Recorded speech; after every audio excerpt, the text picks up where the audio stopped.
Hi అందరికీ నమస్తే. ఈరోజు బ్రహ్మముడి సీరియల్లో ఏం జరిగిందో తెలుసుకుందామా?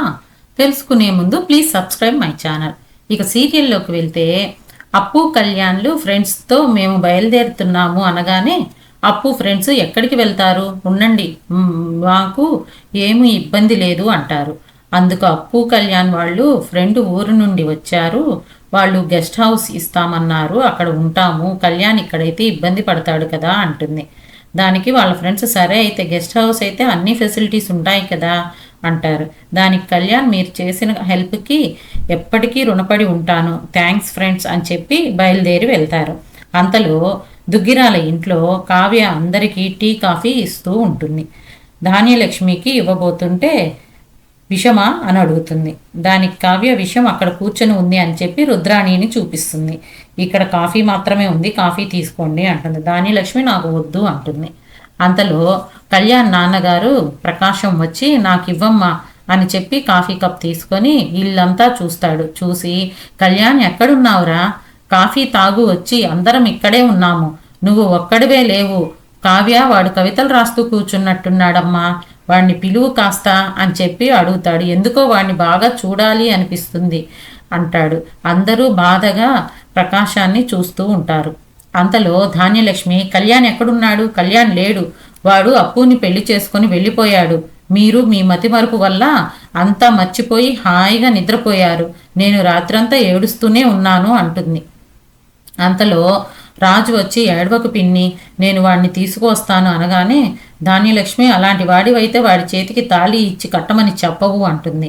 అంతలో రుద్రాణి నడిపిందంతా కావ్య అయితే తనని వదిలేశావేంటి ధాన్యలక్ష్మి అంటుంది. అంతలో కావ్య ఇలాంటి అడ్డమైన మాటలు పడలేక నేను అప్పు కళ్యాణ్ల పెళ్లి జరగకూడదు అని మీతో గొడవ పడ్డాను, ఇప్పుడు తప్పు లేకుండా నేను మాటలు పడలేను, మీరు చెప్తారా, నన్ను చెప్పమంటారా సమాధానం వీళ్ళకి అని అడుగుతుంది కావ్య. అంతలో రాజు వచ్చి రుద్రాణితో చేసింది నేను, అంతా నేనే ఏమైనా అంటే నన్నేమైనా అనండి, అంతేకాని తన్ను అనకండి అని చెప్పి రుద్రాణిని తిడతాడు. అంతలో రాజు వాళ్ళ బాబాయి రాజు దగ్గరకు వచ్చి ఈ ఆడవాళ్లతో నాకు పనేంట్రా, నాకు నా కళ్యాణ్ కావాలి, వాడు కష్టపడలేడు, వాడు కష్టపడుతుంటే నేను చూడలేను, వాడికి అసలు కష్టం అంటేనే తెలియదు, ప్లీజ్ రా వాడిని తీసుకురారా అని చెప్పి ఏడుస్తూ బ్రతిమలాడుతూ ఉంటాడు రాజుని. అంతలో రాజ్ నేను నైట్ ఫోన్ చేశాను బాబాయ్, ఫ్రెండ్ వాళ్ళ ఇంట్లో ఉన్నాడంట అనగానే రాజు నాన్నగారు ఇంత ఆస్తి ఉంచుకొని ఫ్రెండ్ దగ్గర ఉండటం ఏంట్రా, వెళ్ళి తీసుకురా రాజ్ అని చెప్పి అంటాడు. అంతలో ధాన్యలక్ష్మి ఇక్కడ ఎవరికి నా కొడుకును తీసుకురావాలని ఉంటే కదా అనగానే రాజు నేను వెళ్ళి ఇద్దరిని తీసుకువస్తాను అంటాడు. అంతలో రాజ్ పిన్ని ధాన్యలక్ష్మి ఇద్దరెవరు, నాకుంది ఒక్క కొడుకే, ఒక్క కొడుకు మాత్రమే, వాడు మాత్రమే రావాలి ఇంటికి, మిగతా వాళ్లతో నాకు సంబంధం లేదు, నాకు ఇంటికి నా కొడుకు మాత్రమే రావాలి అంటుంది. అంతలో అపర్ణ అమ్మమ్మ గారు భార్యను వదిలేసి ఎలా వస్తాడు, భార్యాభర్తలను విడగొడతావా, ఎంత పాపం అది అని చెప్పి అంటారు. అందుకు ధాన్యలక్ష్మి కావాలంటే ఎంతో కొంత డబ్బు ఇచ్చి వదిలించుకుందాము, ఆ కుటుంబం వాళ్ళు నా కొడుకుని డబ్బు కోసమే వాళ్ళ వైపు తిప్పుకున్నారు అంటుంది. అంతలో ధాన్యలక్ష్మి మొగుడు ప్రకాశం నీకెంత కావాలేంటి డబ్బు, నేను నీకు విడాకులు ఇస్తాను, భరణం క్రింద ఎంత కావాలో అనగానే ఏం మాట్లాడుతున్నారండి అని చెప్పి అడుగుతుంది ధాన్యలక్ష్మి. అంతలో ప్రకాశం అప్పు కోసమే వాడు ఇల్లు వదిలి వెళ్ళాడు, అప్పునే వద్దంటే వాడు మన మొహం కూడా చూడడు అంటాడు.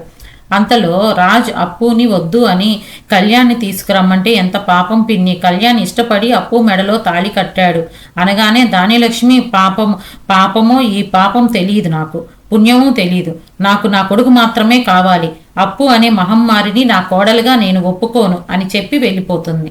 అంతలో రాజ్ బీపీతో ఊగిపోతూ బెడ్రూమ్లో అటు ఇటు తిరుగుతూ ఉంటాడు.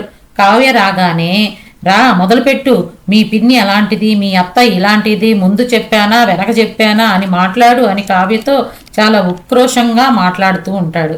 దానికి కావ్య మీరు చాలా తెలివికల్లా వాళ్ళండి, ఎంతైనా తెలివైన వారండి మీరు, నేను ఏమి అడుగుతాను అని ముందే ఊహించి నాపై తిరుగు అస్త్రం ప్రయోగిస్తున్నారు, మీ పిన్ని అత్తల సరసన ఇక నుంచి మీ పేరు కూడా చేర్చమంటారా, నేను ఒకదాన్ని తయారగా దొరుకుతున్నాను అందరికీ, అందరూ నా మీద పడి ఏడుస్తున్నారు అని చెప్పి అంటుంది. దానికి రాజ్ లేకపోతే ఏంటి, బెడ్రూమ్లోకి వస్తే చాలు రోజుకు ఒక రభస అనగానే నేను గోల చేస్తున్నానా, మీరు చేస్తున్నారు గోల అని చెప్పి అంటుంది. మీ పిన్ని గారికి మా చెల్లి అంటే ఎప్పటికీ నచ్చదు. నేను సర్దుకుపోయినట్లు అప్పు సర్దుకుపోదు. వాళ్ళిద్దరి మధ్య యుద్ధం ఏ రేంజ్లో ఉంటుందో ఒకసారి ఆలోచించండి. అందుకోసమే నేను అప్పుని కళ్యాణ్ని ఇంటికి తీసుకురావడానికి ఇష్టపడడం లేదు అంటుంది. అందుకు రాజ్ అలా అని ఇంటికి తీసుకురాకుండా ఉంటామా, అలానే వదిలేస్తామా అంటాడు. అందుకు కావ్య మీరు ఎన్నైనా అనుకోండి, కవిగారిని అప్పుని ఇంటికి తీసుకొచ్చే ఆలోచన మానుకోండి అని చెప్పి అంటుంది.